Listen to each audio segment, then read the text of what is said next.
What a day, what a day, in the words of the great Erica Badu. Uh, hey, if you're a Horner fan and you were asleep all day like Mitch Kupchak was until like 2:30, where he was like, oh, shit, Guess I better do something. got to make phone calls. Since all my fans want to fire me, I guess I better do Right, something. yeah. And Charlotte Hornets had what is a big day for the Charlotte Hornets. Let me clear something up first, though, before we talk about what happened today. There was like this weird narrative that like Mitch doesn't do anything for the trade deadline, even though he made a trade at the trade deadline the past two seasons. Last Right. season, he traded for Montrezl Harrell and then signed Isaiah Thomas a few days after. And then the year before that, he got Brad Wanamaker, who we were like, he ain't even gonna play. And he ended up And being they're not playing. bad, right? Right. So I figured he would make a move this year before the trade deadline, and he did. And the fan reaction is very polarizing, and it's just the oddest thing to me about how fans reacted about these trades. So, two Right. major trades were made. First trade, which was a shocker to me, and y'all know how sad I am that Jalen McDaniels, the Charlotte Hornets, but he was in a three-way deal where he's going to Philly. The three-way deal with Portland, Philly, and Charlotte. In return, Charlotte will receive 2 second-round picks for Jalen McDaniels. And then in a deal that we all thought was really, it was going to happen. It's a matter of when. Although it looked like it wasn't going to happen up until like literally the last 15 minutes of the deadline. Mason Plumlee was then traded to the Los Angeles Clippers for Reggie Jackson and a 2028 second-round pick. I have a lot of thoughts about that. A lot of people seem very confused by what these picks mean for the Charlotte Hornets and why these picks happen. No one thought Jalen McDaniels was going to get traded. Everyone thought it was going to be Terry, Plumlee. For some reason, Gordon Hayward. No, we'll talk about that. Which we told y'all wasn't going to happen. Wasn't going to happen. Kelly Oubre. No. PJ Washington. Maybe. But yeah. But Mason Plumlee is now an LA Clipper. Jalen McDaniels is Philly 76er. Reggie Jackson, by the way, the Hornets are going to buy out his contract and let him go into free agency in the next 2 days. So essentially, we traded away Plumlee and McDaniels, and we get 3 second-round picks for it. Jamal, your thoughts on the day Mitch Kupchak? Before I get started on the actual trades, I want to share a thought with you, man. One of my favorite groups. They're an independent soul group. Their name is Foreign Exchange, and one of my favorite songs by Foreign Exchange. The song title is called "Laughing at Your Plans." That is exactly what the Charlotte Hornets do to their fans. They laugh at our plans. All of our grandiose plans that we have for the Charlotte Hornets. Mitch Kupchak is laughing at them. But to be serious for a second, I probably did not see the Jalen McDaniels trade coming. He was kind of low on my radar as far as, candidates to get traded. Yeah. But I think they got word that he was not going to resign in the offseason. And also, it's a possibility that they wanted to open up more minutes for Kai Jones and, unfortunately, JT Thor, which I'm not a big fan of, quite honestly. However, if this opens up more minutes for Kai Jones, hey, I'm all for it at this point. And I want to keep in mind, there was this wild stat that went out today that 61 second-round picks were traded around the NBA today. That is significant because what that tells me is that these teams are valuing second-round picks a lot more than they did in the past for whatever reason.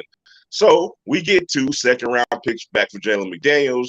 What we got back angered some Hornets fans, but my counter argument would be, what did you expect? Could we realistically expect a first-round pick for Jalen McDaniels? I think the answer to that question is no, quite honestly. The Mason Plumlee trade, that went exactly like you called it, Kaiser. You called that trade exactly like it was going to happen. You were on this show and you said, hey, guys, do not expect to get much in return from Mason Plumlee, because why would a team sacrifice all their assets for Mason Plumlee when you can go out and get him cheaply in the open market next season? Great call, Kaiser, because you said that. And let's address this, okay? I'm sorry.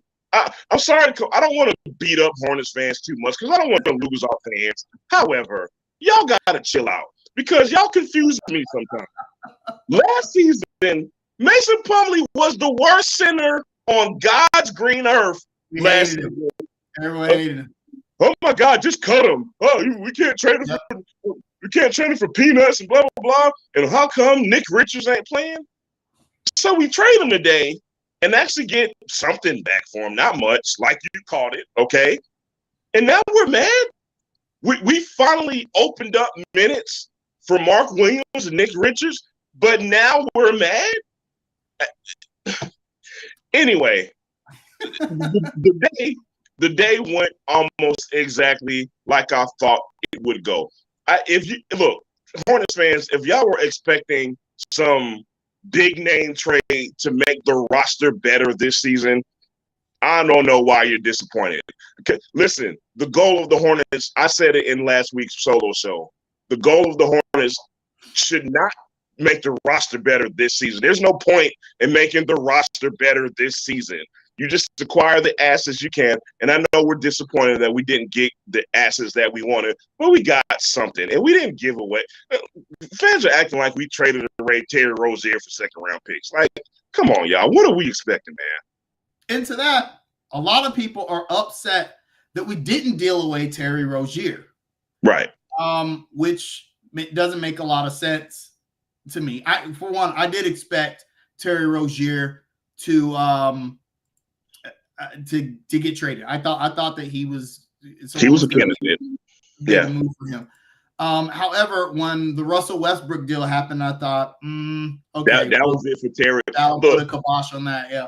Yeah, when the Westbrook trade went down, I said, yeah, that's any hopes of Terry or Gordon getting traded, that went down the window with that particular trade. Yeah.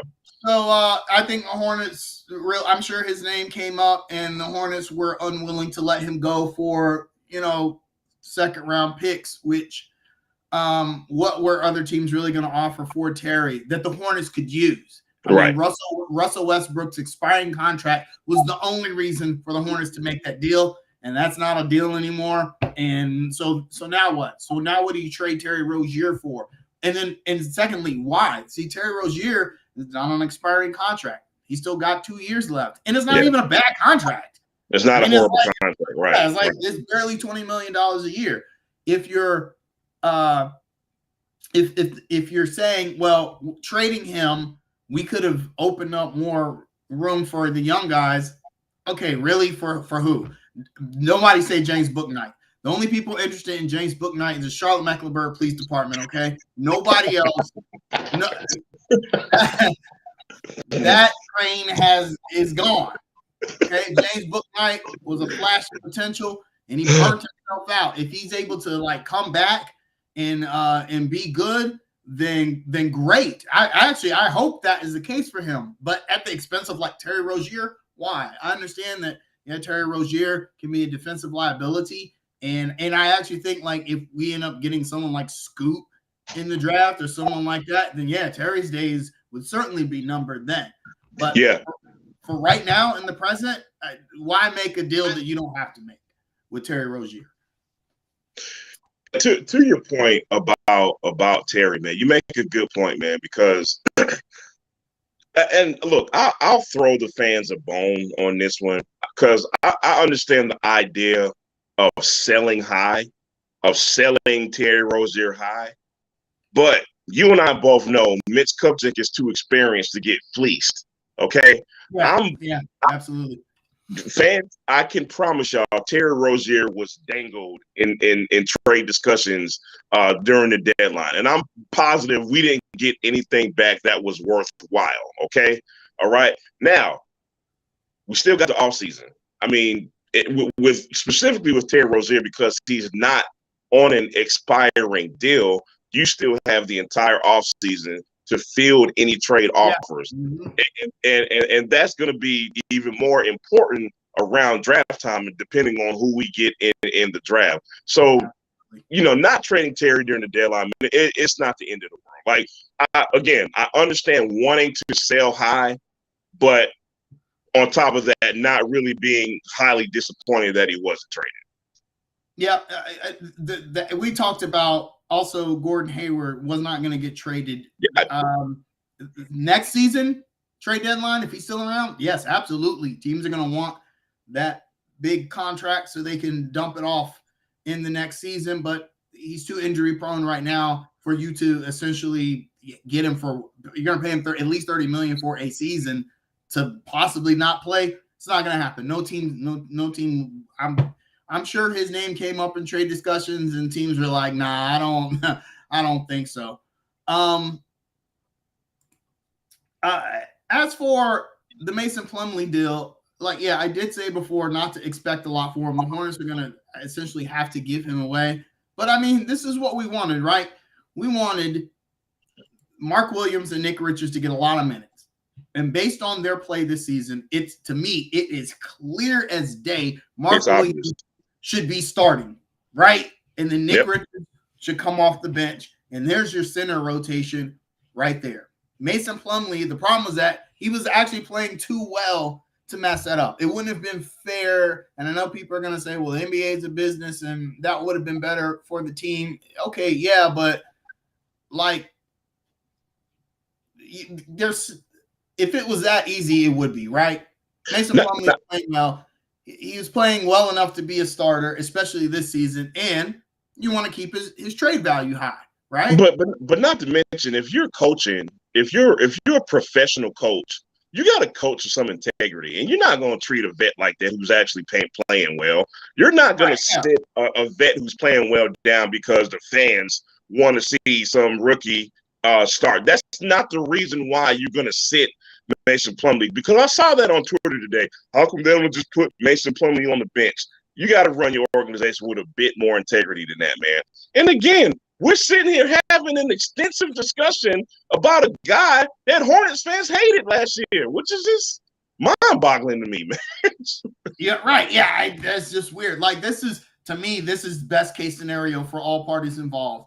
Mason Plumlee knew he was going to get traded. He was playing very well. I think he liked being a Hornet, but he knew he saw Mark Williams play. He was like, my days here are numbered. Yeah, right. He understands. Right. He gets to go to a contending team. Clippers fans are ecstatic to get Mason Plumlee, which is mind-blowing to me because Hornets fans hated him so much. But they're actually very, very happy to have Mason Plumlee. I think everybody's happy. And the Hornets were very afraid to lose Plumlee for nothing. You know as well as I do, if we kept playing Mason Plumlee and sat him on the end of the bench and the season ends and he goes off on a free agency and goes to the Clippers or wherever, right? What would fans have said? How can we get nothing for him, man? We should trade, right? So instead, we get a 2028 second round pick, which is essentially worthless. We probably won't even have it by then. But hey, at least it's something. And we get $3 million in cap relief due to the fact that he was making $3 million less than Reggie Jackson, and we're going to buy him out for what we would have paid for Mason Plumlee's contract this season, saving $3 million in cap space. Okay, that's about as good as you can ask for Mason Plumlee, right? Right. So I saw someone in the Hornets chat or in the Hornets Facebook group talking about, well, we should have tried to get it first. Dog, you don't even like Mason Plumlee. How are we going to get it first? What are you talking about, man?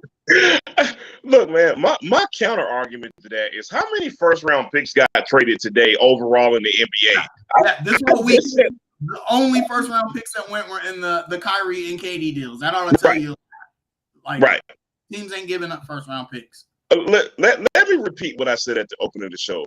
61 second round picks were dealt amongst the NBA today, amongst all of the NBA today. I'm going to keep it at that, man. Hey, we're going to get to this question in a bit, popping bullets, but we'll get to it in a bit. I just want to let you know we saw about what I think, at least, about the Miles Bridges situation. Yeah, no doubt.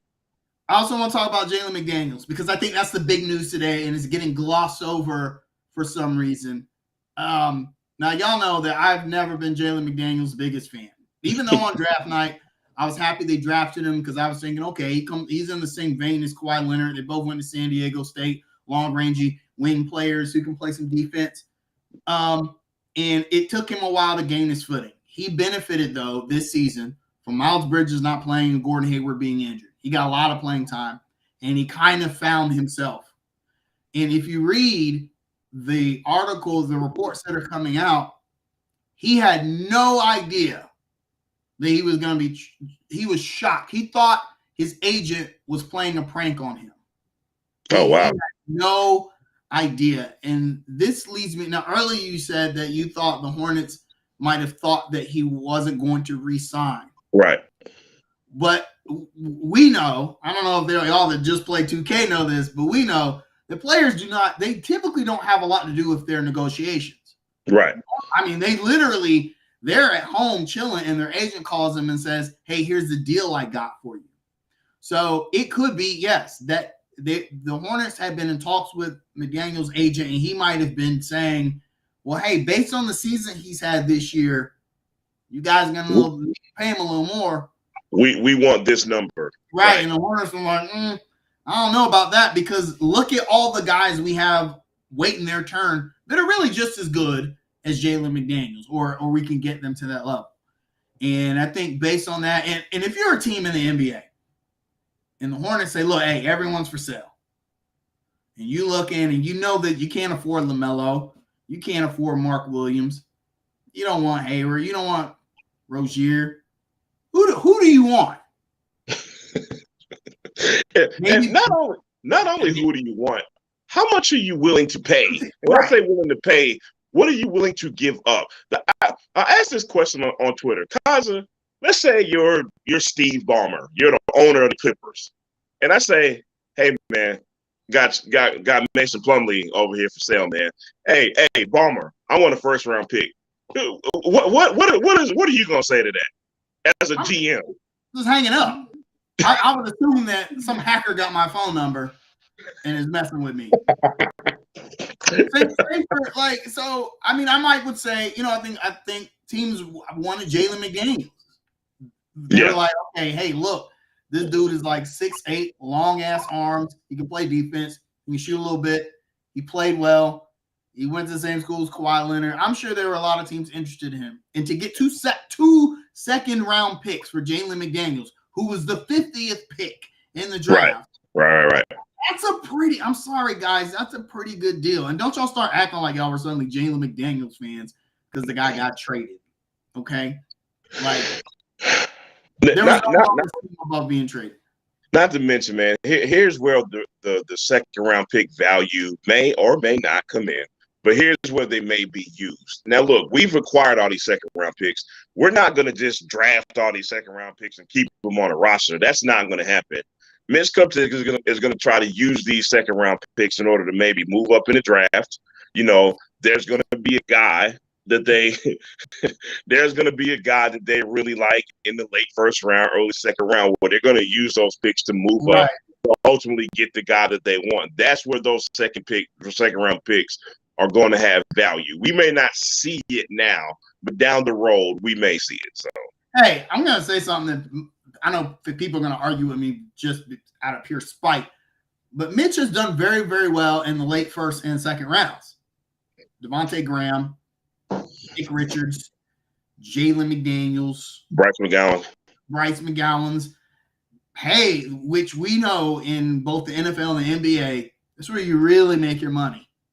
In the late first round, second round in the NFL in the later rounds. Great question by Swagner. Doesn't this mean we're definitely keeping PJ? Let's talk about that real quick, Kaza, because we heard a little rumor that PJ almost got dealt to Dallas. And listen, I want to be very clear for those who are watching. We don't know exactly what went down with that trade, but obviously something didn't work out because it didn't happen. So that lets me know if they were trying to actively shop PJ, that lets me know two things. Number one, they probably don't want to deal with negotiations this summer. Right. Yep. Number two, they're probably trying to open up more minutes again for Kai Jones or JT Thor. I hope they're not trying to open up minutes for JT Thor. Just my opinion.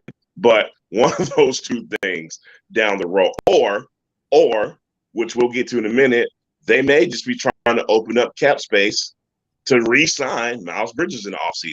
All of those are possibilities. Important to note, PJ is a restricted free agent this year. I think that maybe they wanted a quick sign and trade. Because, see, if you're Dallas and you get PJ, okay, you get his bird rights, which is good, meaning you can go over the cap to re-sign him.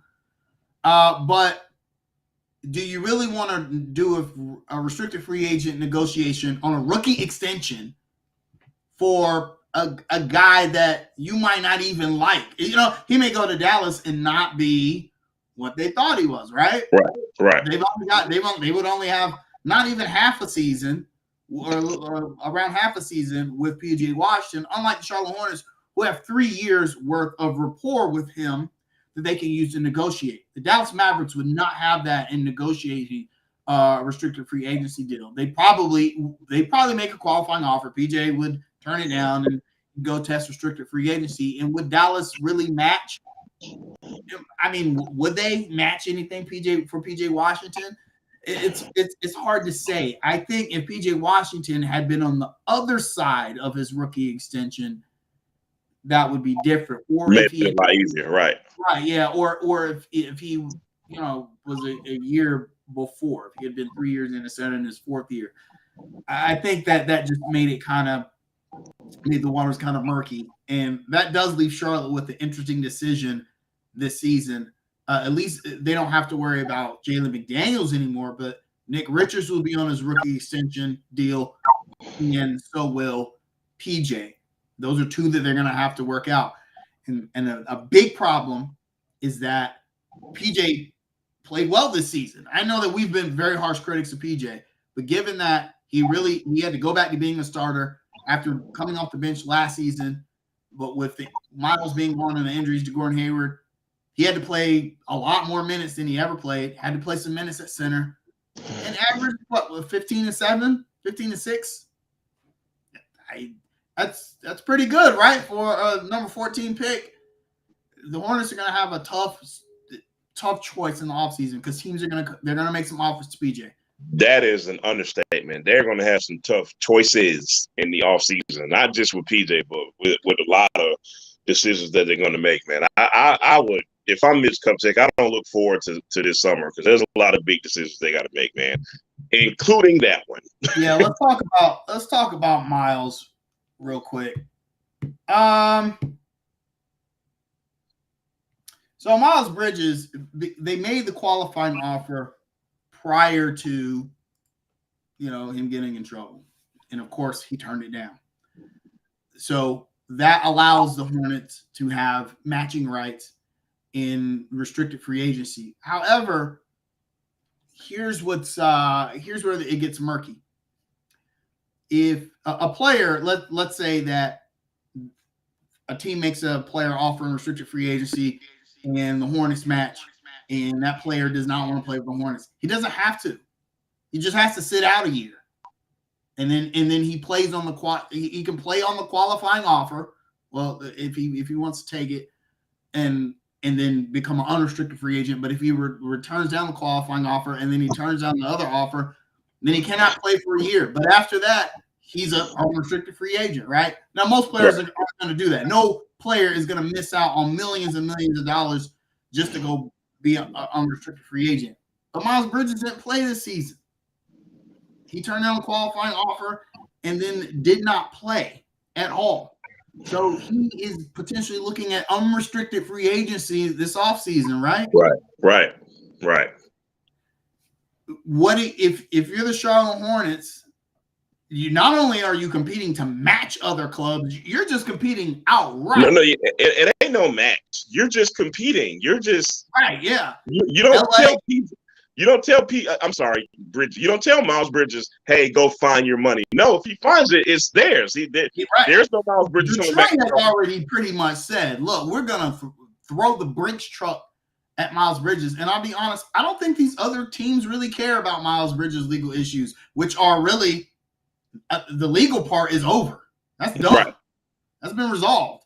You know what's crazy about this, Kaza, is like, after all this with Miles, it's probably going to be to his advantage that he didn't play this season. Like, now he has the upper hand in negotiations after he, excuse my language, after he fucked up. He's now going to have the upper hand in negotiations in the offseason. That's pretty crazy. You know what? That really puts the Jalen McDaniels deal into perspective. Right. Because, okay, so now essentially this is Kai Jones and JT Thor's big audition. Right. This is y'all, okay, because we might not get Miles Bridges back next season. So y'all are auditioning for a full-time role next year. We might not have PJ or Miles next year. So Hey, look, Kaza, I'm sorry. Don't give me JT Thor long term. Sorry. Nope. Can't see it. Nope. Hey, man. Okay, so I still got belief. Thor. I still believe in Kai Jones as well. Clifford. I don't think he's in Clifford's doghouse. I just think that Clifford's gonna go with whoever he feels like is working the hardest. Hey, look, if we're keeping it in the buck, Kaza, we don't know if Clifford's going to be here next year. Yeah. I mean, that's a possibility. I'd be shocked if he was. I'd be really surprised. I know, we're talking about the deadline, and we don't want to jump too far ahead, man. But this offseason may be total turnover, man. So let's go back up and address this question that Keith West had. If the Hornets don't get the number 1 pick and Victor, does LaMelo stay? Here we go. All right. So let's talk about out the door. Let's talk about a few things. Okay. Let's talk about LaMelo's options, regardless of whether we get Victor or not. LaMelo Ball next year will play on a club exercise club option, and then after that he will be a restricted free agent. And like I said, the process is that they're going to make a qualifying offer. LaMelo Ball, actually, they're not even going to do that. They're going to try and make a deal with LaMelo before, right? They're going to try and lock him up with a max deal. Now, LaMelo Ball is probably not going to turn down a max deal. Why would he? Yeah. First of all, let's say he turns it down and decides to test the market in restricted free agency. No team can pay him what the Charlotte Hornets can pay him. None. Okay. The Charlotte Hornets can pay him max.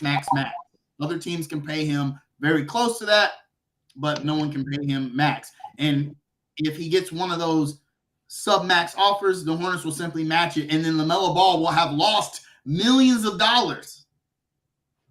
Just trying to find a match. Yeah. Right. Why would he do that?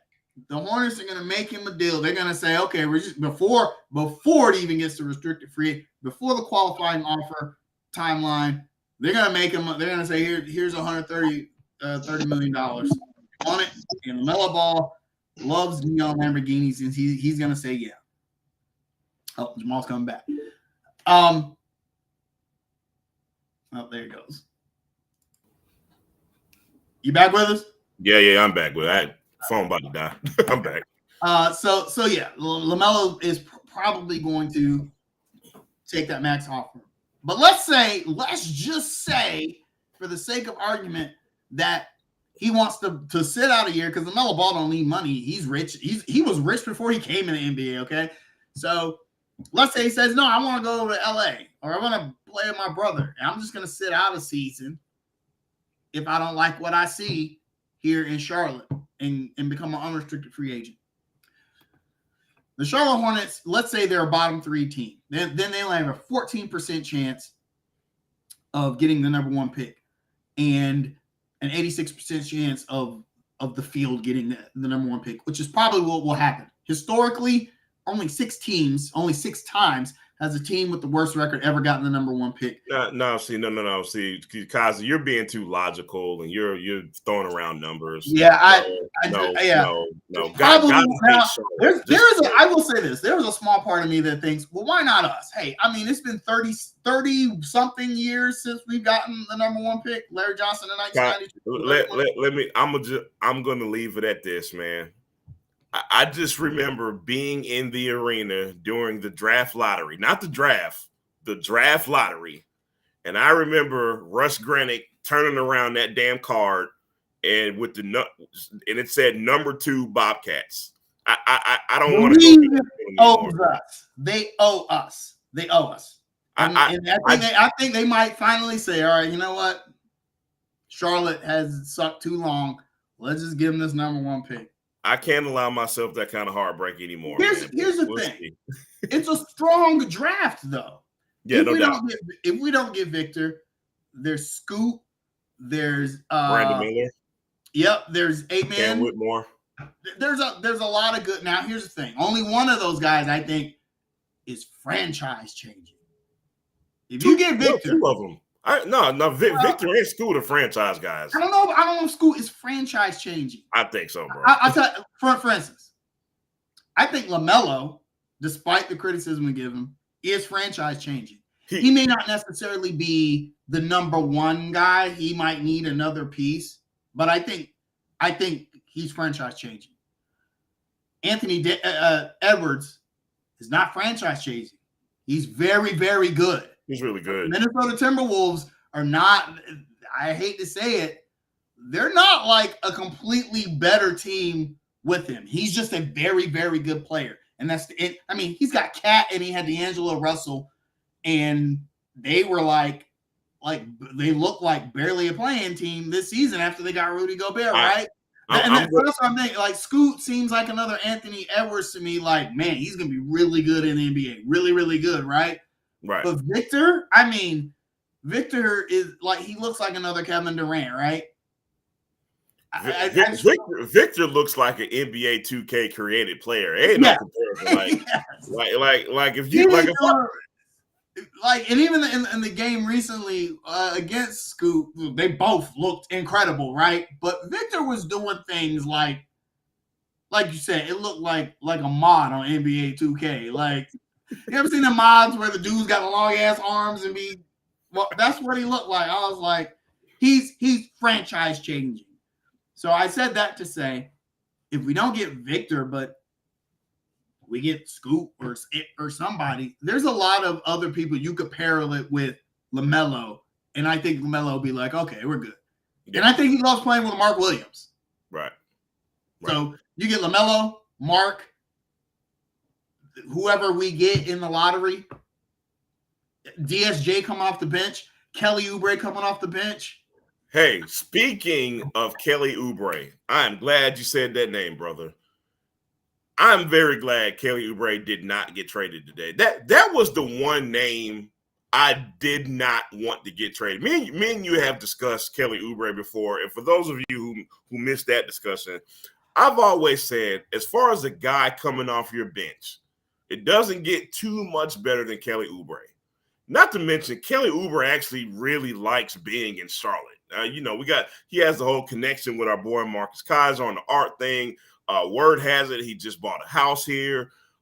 He's mentioned how much he actually loves being here. And again, and Kaiser, you said this, man, those kind of pieces are the ones that are kind of hard to find when you're building towards being a contender. So if you already have that piece on your roster, why actively shop somebody like that? You know what I mean? And I don't think he commands a big number in the offseason, so I don't think it's a big deal having somebody like Oubre on your roster. Not to mention, like, throughout this tumultuous season, man, you have to love what he's given us through this crappy season. You know what I mean? He's adjusted his game to go to the basket more. He's playing defense a little better, man. He's a little more efficient when it comes to shooting the ball, man. So I'm very, very happy Mitch didn't deal Oubre today. I don't think, even if Oubre was healthy, I don't think we would have gotten a favorable deal for him, a favorable offer. I mean, teams would have tried to fleece us. Teams would have been like, we'll give you 2 second-round draft picks. Nah. Okay, for Jaden McDaniels, okay, but for Kelly Oubre, nah, man. No, like, no, sir. No, we're sir. talking about a 20-point per game scorer, a guy who can actually played one of the few Hornets that can actually play defense.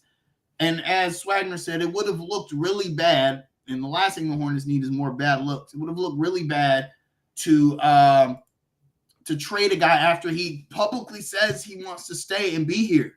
I mean, I think the Hornets are. We talked about this before the trade deadline. I don't think there are any plans to trade him unless we got a really, really good deal. Yeah, unless it was just something you couldn't turn down, right? I think the plan is to re-sign him, especially if you anticipate. Well, now you don't have to worry about Jalen McDaniels. You anticipate possibly losing PJ and Miles. You're gonna let Kelly Oubre go too? If you're gonna do that, then you really in super rebuild mode. Yeah. Now, which goes back to a point I made because Kaz, you remember me saying like there's no part of me that believes in the total teardown. I still stand by that. You know what I mean? Look, man, tank Commanders, you have nothing to worry about. Okay, I think we'll still be in the running for a top 4 pick. I still believe that.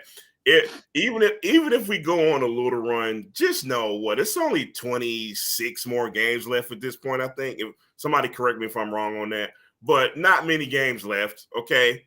Take Commanders, we're fine. We're cool. 50-something games. I don't know what I'm talking about. Actually, you know what I think is going to happen? The Hornets are going to end up like they're going to be winning enough games to not be one of the bottom 3 teams, and they'll probably end up getting like the number 1 pick. It'll be like the New Orleans Pelicans. Remember they had like the 9th most balls in the damn ping pong team. And ended up with Zion Williamson. Right? I think that could be us. That would be a perfect scenario. Fans today are mad because we're mad about everything. They're excited. They're excited to see this next phase, the Mark Williams era. I'm excited to see what's going to happen when Mark Williams gets 30 minutes a game. Right. Because look what he's doing with 21 minutes a game. Right. You give him Plumlee's minutes, 32 minutes a game. I mean, he's already averaging 2 blocks a game. He's like 9 and 8 in 2 blocks with 20 minutes a game. Jalen Duren is getting 32 minutes a game and is barely averaging that. And, everyone claims that Jalen Duren was like the guy next Will Chamberlain. Right? We missed out on the next Kareem. Yeah, I think LaMelo really likes playing with Mark Williams. I think he liked playing with Mason Plumlee too. I think everyone liked Mason Plumlee. But Mark Williams, younger, more athletic, more aggressive. He's got, better defender. Much better defender. I think Mark Williams may have some trouble on the boards because his body is still filling in. He probably still needs to hit the weight room in the offseason. But we'll like what we get from him on the defensive end, man. I mean, his arms are so long that he can affect every play under the basket. Right. I mean, he's going to be in there. He's going to be tipping balls.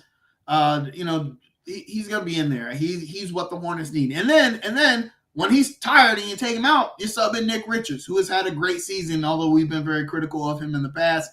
He's had a great season. I don't think he's quite as good as Mark Williams, and thus is why he's coming off the bench. But you don't have to change your play style.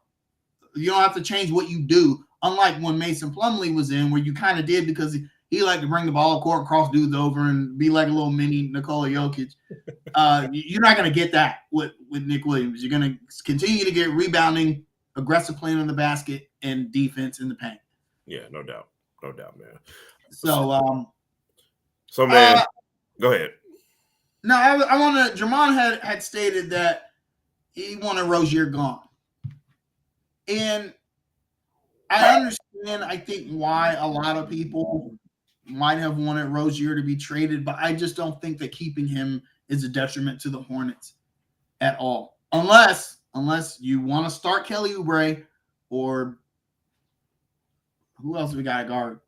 I mean, to keep the Rozier thing simple, man. At what cost? Number one, and number two, like I mentioned earlier, man. If you want him going bad, if the Hornets want him going bad enough, there's still opportunity to do so in the offseason.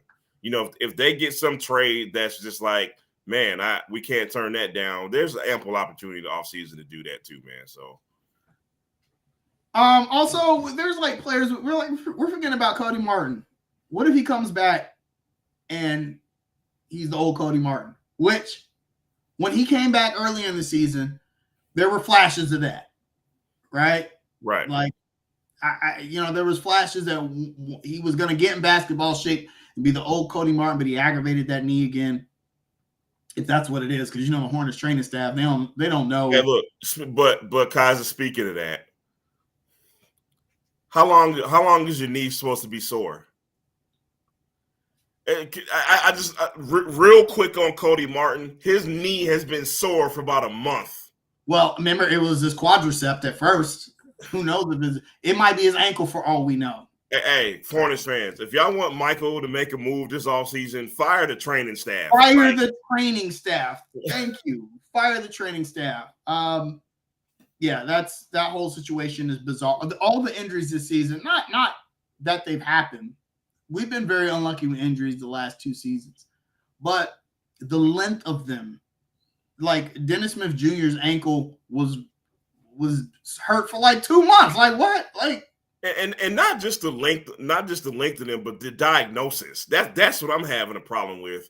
Like you diagnose somebody with a sore ankle, and then the sore ankle turns into a whatever for if I'm Jordan, I go to Nike and I say, look, I need y'all to make me a special brand of high top Jordan. We make Jordan. Let's see. He broke his ankle in Jordan 1, so we don't want those. We don't want those. Maybe Jordan 11s were good. Yeah. They looked good, but they were a high top, right? Yeah. Right. They had the diagonal cut, almost looked like a mid.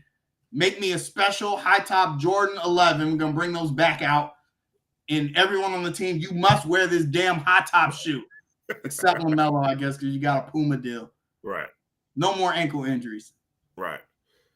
So let me ask the question. We're going to wrap it up in a minute, man. But let me ask the question, man. What's the rest of the season look like? And does it even matter?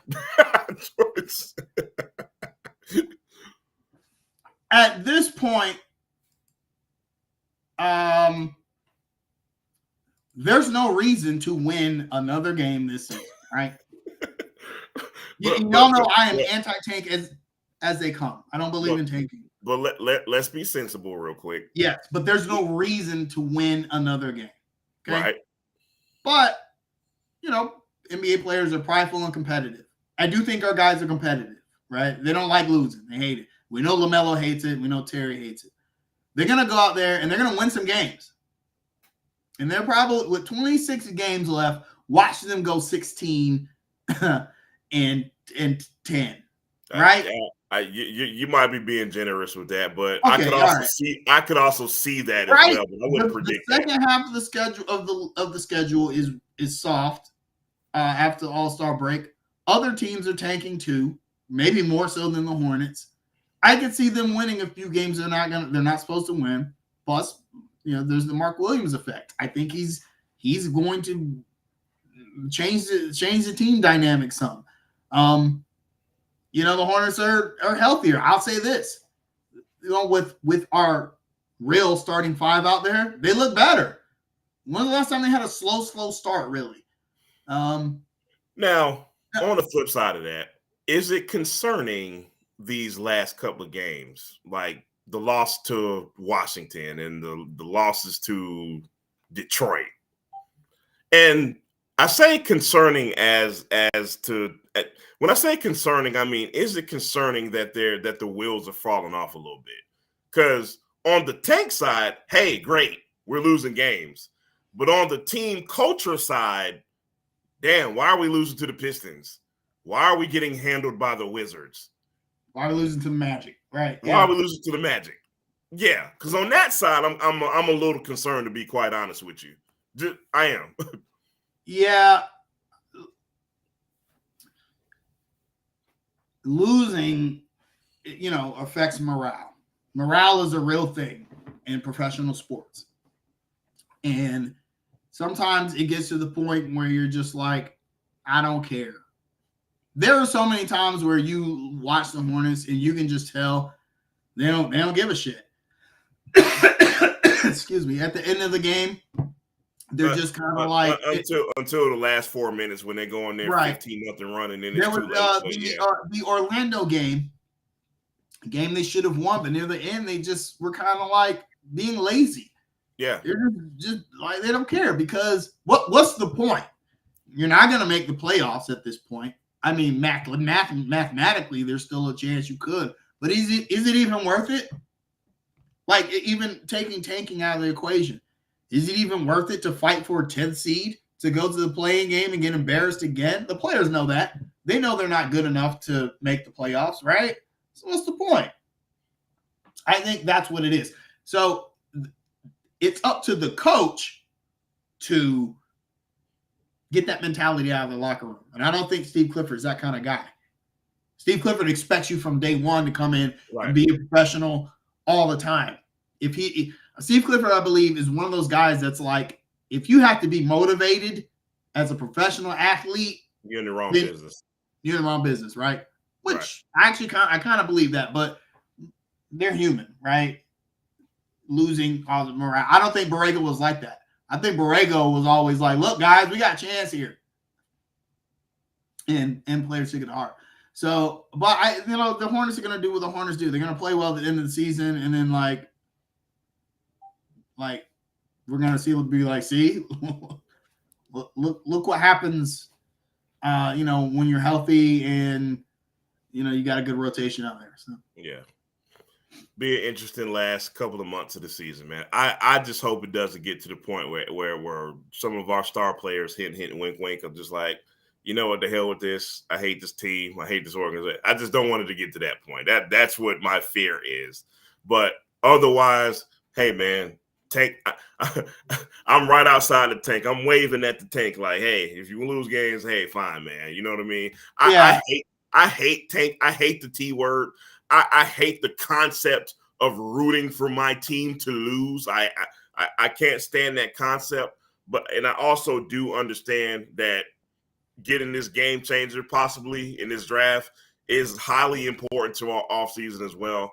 I'm just let this thing play out, man. See what it does, man. See where it takes. Here, I can live with the Hornets being organically bad. I can actually live with it. But I think we can all agree, just compete. And if you lose, cool. But just compete and be professional. That's all absolutely. I ask. And that's a good thing about the Hornets. These are young guys. They do want to go out there and compete, or at least show and prove. So, plus we're gonna get to see more Kai Jones and JT Thor. That's gonna be the battle to watch. Hey man, hey JT Thor, there's something there. There's something there. There's something to make my blood pressure rise there. Yes, Kaiser, there is something there. Yes. He hasn't played as well with extended minutes as I would have expected him to play with more minutes. When he had less minutes, there were these flashes, and you thought, man, I can't wait for him to get more minutes. And then he gets more minutes, and you're like, okay, now I see why he didn't get more minutes. Kind of like Book Night. Yeah. Yeah, kind of like, yeah. But see, I mean, now, okay, so that just means the door's open for Kai Jones. Kai got to do what he needs to do. Yeah, no doubt. I'm excited about that. Now that I'm excited about. Yeah, I'm going to get behind, okay, young guys playing, we lose, oh, well, we're going to get we're going to get a good draft pick. Oh, Hornets job fair at Spectrum. Hey, we should go check that out. They got an assistant GM job available. I'm going to apply for that one. Hey, man, I'm telling you, my guy on 2K, like, greatest GM all time. I just, like, here's your resume. Like, here's my cloud save. Just check that out. Load that up real quick. See the moves that I make on trade deadline. You got any shout-outs, man? Yeah. I was actually planning on giving the shout-out if Terry got traded, but I'll give it anyway. I'm going to shout out a guy named Mark. Now, Mark Williams. Some of you will know who I'm talking about. Some of you won't. Mark was a Hornets fan. He probably still is a Hornets fan. I don't know where he is now. But Mark, when the Hornets traded for Terry Rozier, he was the biggest critic of that trade in the Charlotte Hornets Facebook group. And a lot of people surprisingly, even though we were sad to see Kemba go, a lot of people surprisingly were very supportive of the Terry Rozier trade because they saw what he did in Boston in the playoffs and thought he could bring some of that to Charlotte. And Mark made the statement, I'm paraphrasing. I don't have it here in front of me. I do have it saved in my computer, but I don't have it here in front of me. But he made the statement like to the effect of, we'll be lucky to get 14-2 out of Rozier a game. Right. Terry Rozier, I looked this up, as a Hornet, has averaged over 20 points a game, 4 assists, 4 rebounds in 4 years as a Hornet. A little more than 14-2. Yeah, that's a little more than 14-2. And he's done that over 4 years. Yeah. Terry Rozier's lowest scoring output was his first year here, in which he averaged 18 points a game. So, regardless of what we think of Terry Rozier is on my list of favorite Hornets. People will forget his impact when he leaves, but for like a very brief period in time, we had a legit 20-point per game scorer who wasn't even brought here to do that. He was brought here to run the offense. And, Devontae Graham ended up having a breakout year. And then Terry was like, okay, well, I guess you're shooting the ball now. And he was like, all right. So props to Terry and shout out to that guy, Mark. I wonder where he is nowadays. He was mad. He left the group. He was so salty because he couldn't face anyone after Terry ended up being like a great pickup. So I hope he's doing okay wherever he is. I have a shout at. This person will remain nameless, but they sent out the tweet today, and all I will say is that they're Panthers guys. One of the guys is a Panthers guy. I'm gonna keep it at that. He's a Panthers guy. His tweet was, "I don't know how y'all still support the Hornets." I'm sorry. The same way we still support the damn Carolina Panthers. I'm sorry. Did we forget the last 5 seasons? Really? I'm sorry. Has the Panthers been the model of consistency over the last 20? Really? How do we still support the Hornets? The Hornets have had a winning record in the same time span that the Panthers have not had one. Panthers haven't had a winning record in 6 years. The Hornets have had at least one winning record. Here you go. Here you go speaking with logic and facts again. Okay. My rebuttal was simple as this, man.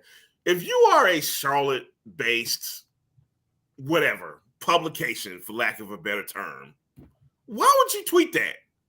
Like what? Like, aren't we all in this together? Aren't we all Charlotte sports? Here's the thing. If we get Victor and we you already know. Hey, it's gonna be 1993 around this bitch again, dog. No, it's gonna be 1988. It's gonna be casting tuxedos at the games. Y'all don't remember that. People used to that come would to the be games. that would be hilarious. If the Hornets rebranded that, if we got Victor, that would be hilarious, dog. Yeah, we might have to do that, like make that an under construction thing. Bring back the tux. If we get Victor, I'm buying a tux and I'm wearing it to the first home game. We're gonna rent an under construction limo, just like y'all remember opening night 1988. Limos and helicopters. It was crazy. We're doing all that. It was like a Hollywood movie debut. We're gonna bring that back. The rest of the NBA laughed at us too because we didn't know. Hey, look, man, we were some country Bamas that ain't never had nothing. You know what I'm saying? This is our first team. We ain't know. We ain't know. Hey, no, actually, I do got another shout out. Shout out John Wall. No, Taza. Prayers for John Wall. John Wall, in an interview a few weeks ago, was asked what he thought about his time at the Houston Rockets. His response quote was, "Trash, beyond trash." And he was traded back to the Houston Rockets today. They did that man dirty, man. That's dirty. Wild. That's wow. Wow. Oh yeah, shout out to Patrick Beverley, because he, according to him, he was the cornerstone for the Lakers, and They got his butt up out of there real quick. He made a tweet right after the D'Angelo Russell trade saying the gang's gang all back. back. Picture with him and D'Angelo, and they met when they was together in Minnesota. And less than 12 hours later, he was traded to the Orlando Magic.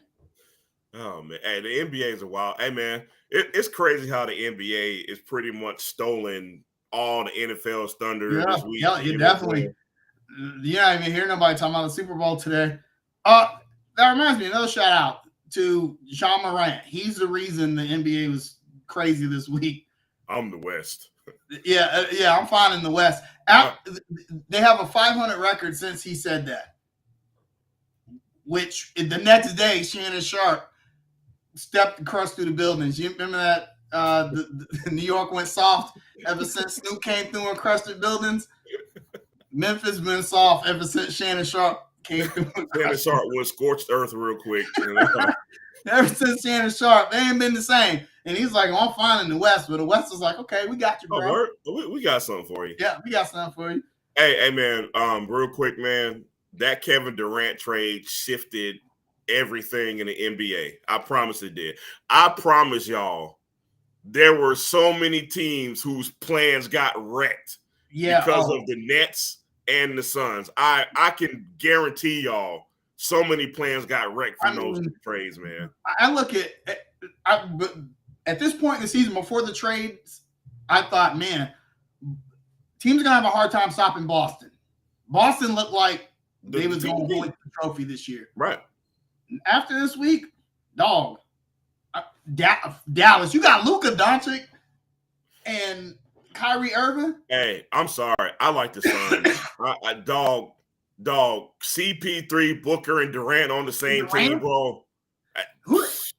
And watch the Lakers. Watch Anthony Davis magically get healthy.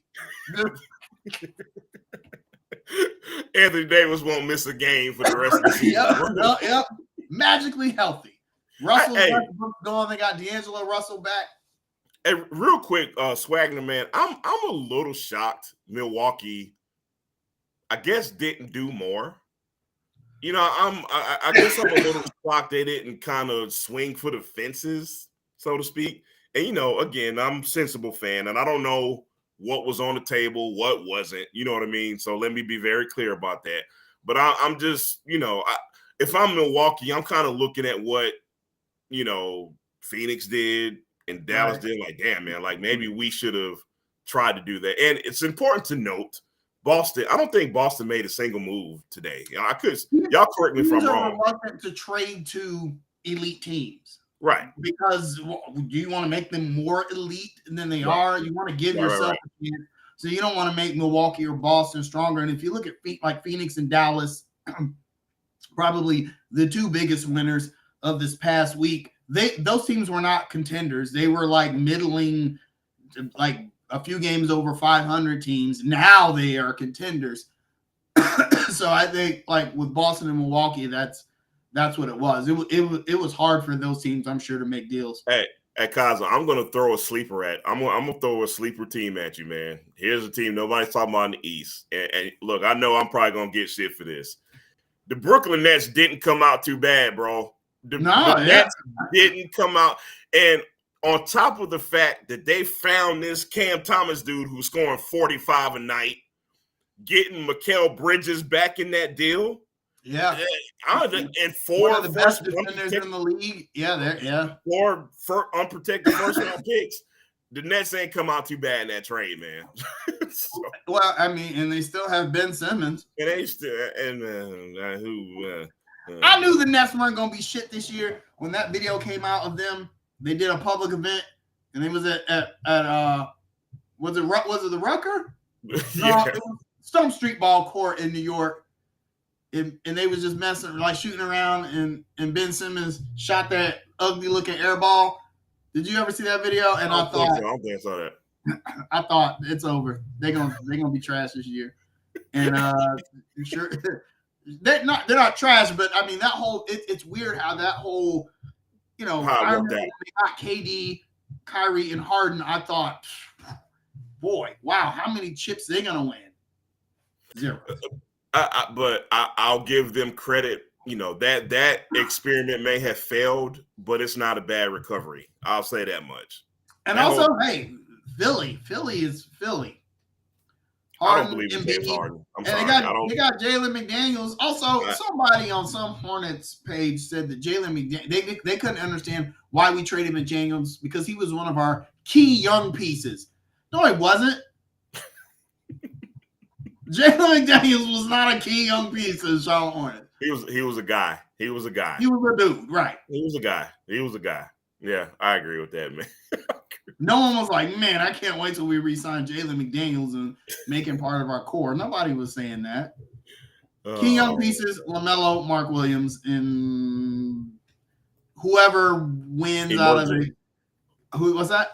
Whoever emerges out of this. Right, Kai Jones, J.P. Thor, James Bouknight, kind of Bryce McGowan's, Teo Maladone. Hey, look, man. Look. The Hornets are doing with Bouknight what they did with Monk. They are coddling the hell out of this dude. Bouknight, you may have one more chance, dog. If you don't take advantage of this chance. You know what's crazy? James Borrego was more welcoming of Bouknight than Clifford has been. Yeah, right. We ain't seen Bouknight in a minute, dog. Yeah. And I think Clifford was just like, okay, yeah, I'm done with him. He's over him. Yeah, he's over it. That's like our next is, Teo Maladone started playing well. Bryce McGowan's out here trying to dunk on everybody. Yeah, I think Clifford was like, okay, we've seen enough of Bouknight. Which is ironic considering, everyone, Bouknight trying to fight James Borrego. Maybe this is why I couldn't be an NBA owner. I would have been like, you don't fight the coach. Games. Yeah, well, yeah, there is that. But, you buck up on the coach on live television. Nah, I can't have that on my team. I'm sorry. Nah. Yeah. Because that's like total lack of professionalism, man. Exactly. And that permeates down. What does that show to your teammates? I don't, unless Borrego talked about his mama or whatever, which I don't know if Borrego is like that, but I don't know. We'll see. It's gonna be interesting rest of the season. I'm actually kind of excited to see how this whole thing shakes out. Yeah. And then and the draft. So I'm just excited. For the time being, I'm excited for the Nick Richards, Mark Williams show. That's what's going to keep me interested. I'm always interested in Hornets, but that's what's going to keep me really interested in the Hornets, man. So, yep. Absolutely. All right. All right, man. We don't talk about everything there is to talk about. We're gonna do. Are we gonna do? I forgot the Super Bowl Sunday. Yeah, we can do it before the Super Bowl. Yeah, I ain't gonna watch Super Bowl. What? You watch the Super Bowl? Of course. What do you mean you're not gonna watch the Super Bowl, man? I don't watch Super Bowl unless the last Super Bowl I watched after Super Bowl 50 was Atlanta and New England, and that was only because my mom, for some reason, is a Patriots fan. I don't know why. She is for some reason. She loves the Red Sox and the Patriots. And so she came up. She's like, "Can I come watch it at your house?" I was like, "Yeah." And so I wasn't watching it. I was in another room, and she was in there mad because Atlanta was going crazy. So I'm like, "Oh, what the?" And I go on social media, and the Falcons fans was dancing. Yeah, we going to the club tonight. They was getting high. Chicken wings, and so I happened to look at the TV, and I saw Tom Brady had that, that look he get like. That brow get real deep. Like he a murderer, like he a sociopath. I thought, hold on, let me watch the rest of this game. And that was the last Super Bowl I watched. Wow, man. Interesting kinds of fact, man. Okay. Christian McCaffrey, another shout out. I know we're going long, but they asked him who he wants to win the Super Bowl. And he said, I hope they both lose. That's my boy. That's my dude. That's my dog. People are mad. I thought he was such a class act. Nah. He's right. I hope they both lose. That's my dog. By the way, one more note: Ben McAdoo is officially out as the offensive coordinator for the Panthers. We all knew that was coming, but it's just been made official today. So, Cat Crave said that the Panthers were assembling an all-star coaching staff. Also, yeah, we'll holler at y'all Sunday, man. Yeah, okay, bro. Oh, Charlotte sports, we're cursed, y'all. But we love y'all, our fans, and we'll talk to y'all. Y'all have a great weekend. Have a great Super Bowl Sunday. Peace out, y'all. Y'all be